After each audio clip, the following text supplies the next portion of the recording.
Meron pong katuruan na naging Kristo lang daw si Jesus nang bautismuhan siya sa Ilog Jordan.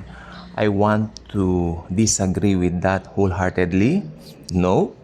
In the beginning was the Word, and the Word was with God, and the Word was God. The same was in the beginning with God.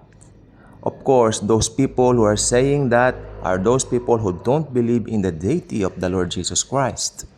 Jesus is the Christ. Messiah means tagapagligtas. Ever since, yan ang kanilang plano ng Diyos Ama.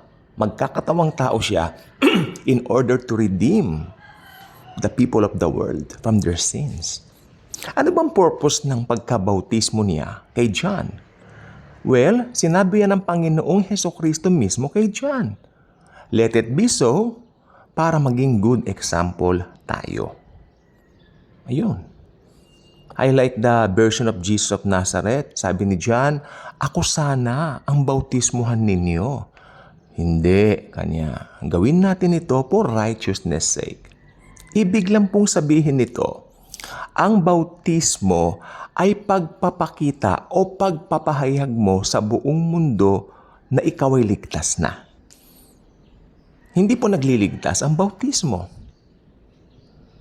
Ang bautismo, kailangan pa ba ang bautismo sa isang Kristiyano? Technically, hindi na po kung tutuusin. We are saved by the blood of the Lamb, period. But, dahil nag-uumapaw, okay, ang ginawa ni Hesukristo sa buhay mo, you can't contain the feeling than to shout your faith sa buong mundo. Kaya tayo nagpapabautismo. Di po ba? Yung iba nga po ay pumupunta pa sa mga dagat. Mas gusto ko po sana yung kumpara po sa amin na ako na bautismohan po sa isang parang maliit na pool. Ayos lang po yun.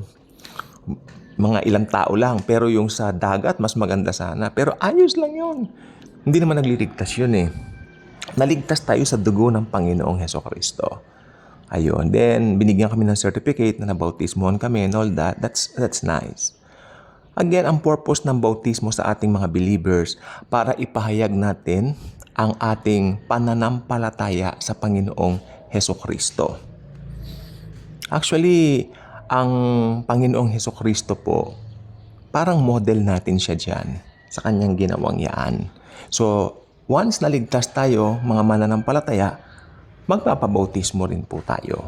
Hindi po ba? So, maganda po yan. So, kung hindi pa kayo nabautismuhan, humanap kayo ng isang mananampalataya, magpabautismo kayo sa kanya. Sinong pwede magbautismo? Well, if you are a born-again Christian, nag-share ka ng gospel, pwede mong bautismohan yung sineran mo.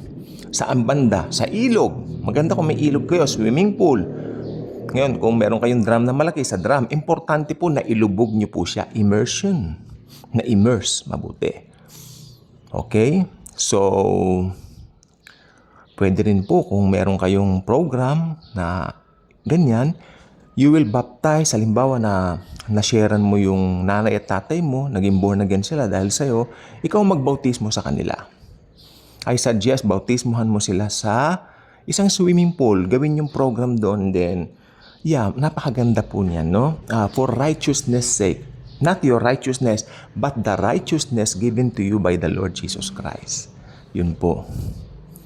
So, yun po ang gusto ko pong sabihin po sa inyo. Ang bautismo po kasi, bali isa rin po yan sa mga nagpapatunay sa atin ng ating tinatawag na pagiging Kristiyano. Kasi pag narinig naman kasi nila ang bautismo, talagang aminin na po natin, maski nung nasa matandang religion tayo, binyag ka nila. So parang may significance nga pong talaga. So maganda po yan. Okay? Again, ang pwede magbautismo sa kapwa Kristiyano ay kapwa Kristiyano. Okay? So, yan. Kung halimbawa na born again yung barkada mo, ikaw ang ginamit ni Lord na makakilala siya kay Jesus, bautismohan mo siya. Kailangan may witnesses ka. Maski 3 witnesses, kumuha ka ng 3 witnesses. And then, gumawa ka, maski certificate, papirmahin mo yung mga witnesses doon na nabautismuhan mo siya. Kahit saang place. Ganun po yan. Okay? Again, ang pwedeng magbautismo sa atin ay kapwa believers natin. Sapagkat pantay-pantay po ang mga anointings natin. Okay? So, yan lang po. Thank you, and Jesus truly loves us all.